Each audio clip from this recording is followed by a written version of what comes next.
Which among the following has highest boiling point. देखिए इस पे मैंने वीडियो भी बनाई हुई है और आप आवेश केमिस्ट्री बॉइलिंग पॉइंट सर्च करेंगे तो मिल जाएगा। देखिए सिंपल सा फैक्टर है कि जो बॉइलिंग पॉइंट है वो 3 फैक्टर्स पे मेनली डिपेंड करता है और ये ऑर्डर में होता है। सबसे पहला होता है inter molecular forces, inter molecular forces बोल रहा हूँ, ठीक है। और दूसरा फैक्टर होता है मोलिक्यूलर वेट, तीसरा होता है शेप ऑफ मोलिक्यूल। ओके, अब जैसे इंटरमोलिक्यूलर फोर्स की बात कर रहा हूँ, हाइड्रोजन बॉन्डिंग अगर प्रेजेंट है ग्रुप में उसका प्रेफरेंस ज्यादा होगा डाइपोल डाइपोल से, यानी जिसमें हाइड्रोजन बॉन्डिंग प्रेजेंट होगी वो बॉइलिंग पॉइंट उसका ज्यादा होगा देन डाइपोल, और डाइपोल के ज्यादा होगा देन अगर सिंपल वंडरवॉल फोर्सेस हो। समझ में आया? ये बात जरूर ध्यान रखना आप, ठीक है। इसके बाद जैसे मोलिकुलर वेट की है तो जितना जब मोलिकुलर वेट ज्यादा उतना बीपी ज्यादा। And shape of the molecule में बात करो आप तो जितनी नंबर ऑफ ब्रांचेस अगर बढ़ रही है ग्रुप में तो जो बॉइलिंग पॉइंट है वो डिक्रीज होगा। तो ये कुल मिला के ऐसा है जैसे अगर स्ट्रेट चेन है या सब ब्रांचेस बढ़ जाएंगी तो सर्कुलर शेप ताड़ी बच जाती है और उसकी वजह से इनके बीच का जो अट्रैक्शन है वीक हो जाता है कंपेरिजन टू दिस। इनके बीच का अट्रैक्शन ज्यादा है अगर स्ट्रेट चेन सी सी सी सी हो और सी सी ये इस तरह का कंपाउंड होगा तो थोड़ा सर्कुलर शेप और इंट्रैक्शन कम होता है, ठीक है। इसके साथ साथ आप ये एक ऑर्डर याद कर लो।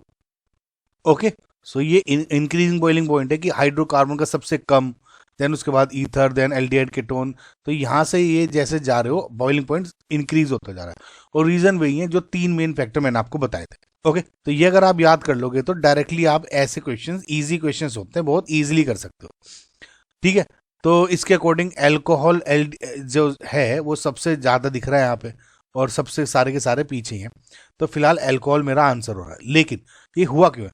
देखिए जो पहला ऑप्शन है एल्केन एल्कीन एल्काइन, इसमें सिर्फ और सिर्फ वॉन्डरवॉल अट्रैक्शन है। क्यों? इसमें कोई ऑक्सीजन है, कोई डाइपोल कुछ नहीं है, तो वॉन्डरवॉल है सिंपल। अगर एल्कोहल को देखते हो इस पूरे को मैं अगर आर लिख लूं तो आर एच, और तो इसमें आप क्या कह सकते हो, ये बेसिकली हाइड्रोजन बॉन्डिंग हो रही है मॉलिक्यूल्स के बीच में स्ट्रॉन्ग। तो जब बॉयल करते हो ये ब्रेक होना थोड़ा मुश्किल हो जाता है इस वजह से। सी एच ओ में अगर आप देखते हो जैसे आर सी एच ओ ये हो गया, ठीक है, तो इसमें देखोगे आप तो ये डेल पॉजिटिव डेल नेगेटिव।